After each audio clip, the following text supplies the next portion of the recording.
I may explore my personal history a lot in my work, but I really have no idea if I have any concepts that I literally work with.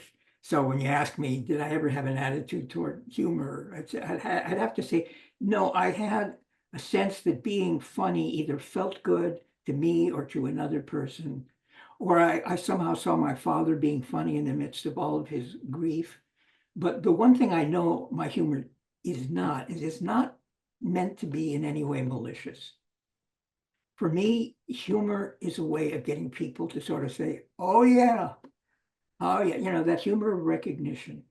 And I would see that. I mean, I I happened to look over some of the 400 or 500 short pieces that I did for public radio through the years, and there are a number of them that are seem to be very prophetic.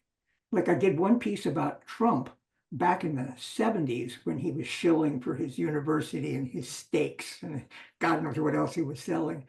And I did a piece where basically you hear somebody pick up the phone and it's a recording and it's somebody inviting you to become a member of the Trump family. And the whole idea of the Trump family was, you got worries about this? Forget about them. Let Trump take care of it. And so I look at it and I say, well, I was trying to be funny, but maybe I connected with something which is what people end up being like, or how people get hornswoggled, or whatever.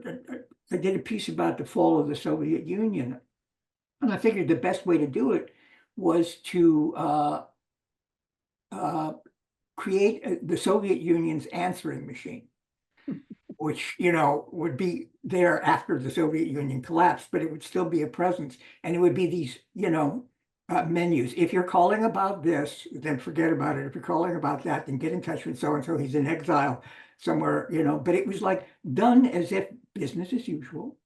Only the situation was a disaster, So I think I'd like to think there's a certain kind of benevolence, because that's what I feel. I want people to feel they're laughing because they're relaxed, or they're laughing because they recognize something about themselves.